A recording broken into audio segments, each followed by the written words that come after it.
आज हम BA द्वितीय वर्ष के वैदिक साहित्य के इतिहास में ब्राह्मण ग्रंथों का जो विवेच्य विषय है उसके विषय में अध्ययन करेंगे कि ब्राह्मण ग्रंथ सनातन धर्म के प्रतिपादक है। कि सनातन धर्म किसे कहते हैं? कि सनातन धर्म जो है मूल धर्म का ही दूसरा नाम है, जिसे हम वैदिक धर्म या हिंदू धर्म भी कह सकते हैं।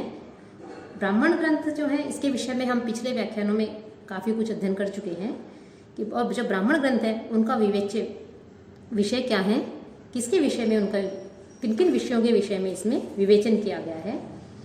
तो विधि भाग, अर्थवाद, उपनिषद तत्व और आख्यान चर्चा, इन चारों में ही जो है ब्राह्मण ग्रंथों का विवेच्य विषय समाविष्ट हो जाता है।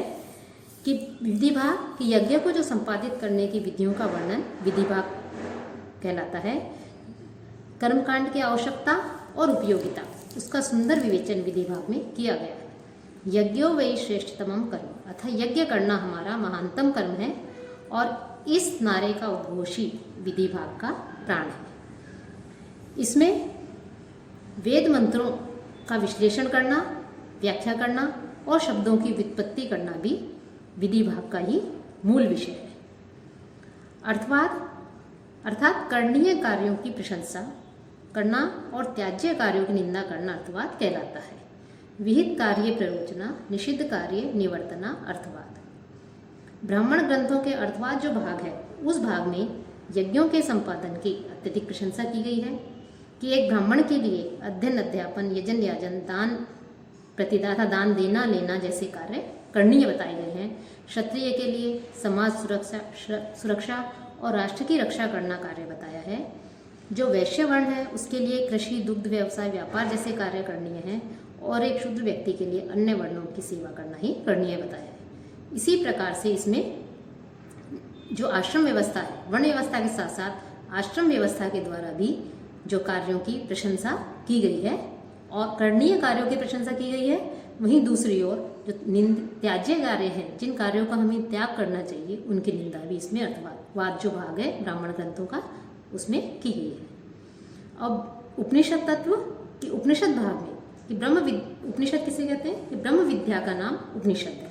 तो ब्राह्मण ग्रंथों का जो उपनिषद भाग है उस उपनिषद भाग में विद्या, अविद्या, माया, जगत, ईश्वर, जीव जैसे रहस्यपूर्ण जो तत्व हैं उन तत्वों के विषय में विचार किया गया है। इसमें मनुष्य को जन्म, मृत्यु, जरा, मरण आदि की व्याधि से मुक्त करने का विधान भी बताया गया है और इसके विषय में शतपथ ब्राह्मण में हमें विवेचन देखने को मिलता है।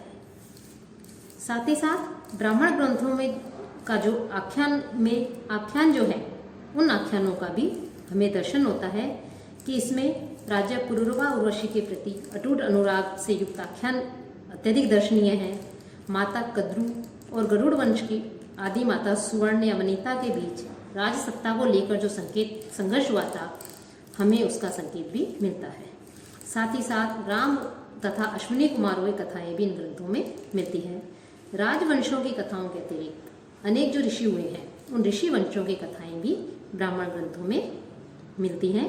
रैक्व ऋषि का आख्यान जो है अत्यधिक प्रसिद्ध है, जो कि छांदोग्य जो ब्राह्मण है उस ब्राह्मण में हमें प्राप्त होता है। तो ब्राह्मण ग्रंथों में सनातन धर्म का जो स्वरूप बताया गया है उसके आधार पर यदि हम ये कहें कि जो ब्राह्मण ग्रंथ है वो ब्राह्मण ग्रंथ जो है धर्म ग्रंथ है या धर्मशास्त्र है, तो कोई अतिशयोक्ति नहीं होगी। और चूंकि संहिता काल के तुरंत पश्चात ब्राह्मण ग्रंथों की रचना हुई और जो संहिताएं हैं या वेद हैं वो यज्ञ की प्रधानता से परिपूर्ण रही हैं और उनमें विशेषतः मंत्रों की प्रधानता है और मंत्रों की प्रधानता के साथ साथ यज्ञ संपादन भी जो है उसमें बताया गया है। और ब्राह्मण यज्ञ के रहस्यों के साथ साथ यज्ञ के जो रहस्य वेदों में बताए गए हैं, जो मंत्र हैं, उन मंत्रों के साथ साथ अन्य रहस्यों को भी जानने के लिए ब्राह्मण ग्रंथों का अत्यधिक महत्व है। ब्राह्मण ग्रंथों में यज्ञ संपादन कैसे किया जाए, इन सब का विवेचन किया गया है क्योंकि यज्ञ को ईश्वर का स्वरूप माना गया है। और साथ ही साथ गृहस्थाश्रम की सीमाओं का निर्धारण, वर्ण व्यवस्था, राष्ट्र धर्म, दार्शनिक अनुचिंतन, ऐतिहासिक घटनाएं आदि ये सब जो है हमें इसमें जो ब्राह्मण ग्रंथ हैं उन ब्राह्मण ग्रंथों में हमें मिलती है। और जो ब्राह्मण साहित्य है उस ब्राह्मण साहित्य का या ब्राह्मण ग्रंथों का जो धर्मशास्त्र ग्रंथ है हमारे, उनके ऊपर अत्यधिक प्रभाव हमें दिखाई पड़ता है। कि धर्मशास्त्र के जो प्रसिद्ध लेखक पीवी काणे हुए हैं, उन्होंने ब्राह्मण ग्रंथों को धर्मशास्त्र के अंतर्गत ही माना है और ब्राह्मण साहित्य से प्रेरणा लेकर ही सूत्र ग्रंथ में जो यज्ञवाद है उसमें जो है उसको उनको अत्यधिक महत्वपूर्ण स्थान दिया गया है। और जहाँ वेदों के स्वरूप को यदि हम जानना चाहते हैं तो भी ब्राह्मण ग्रंथों का महत्वपूर्ण योगदान रहा है।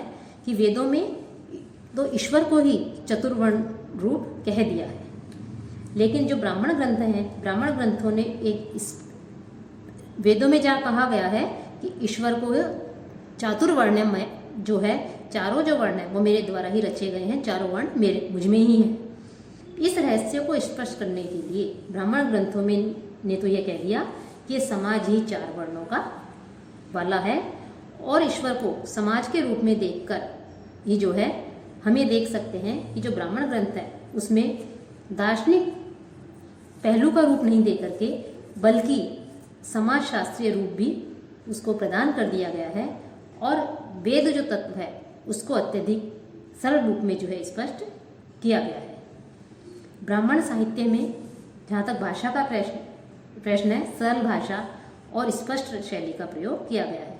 कि वेदों में जहाँ सामान्य व्यक्ति या आमजन उसको नहीं समझने में थोड़ी उनको परेशानी होती है, उसे नहीं समझ सकते हैं उसकी भाषा को, वहीं ब्राह्मण साहित्य में सरल भाषा और स्पष्ट शैली का प्रयोग होने से वेदों का जो रहस्य है उस वेदों के रहस्य को जनोपयोगी बना दिया गया।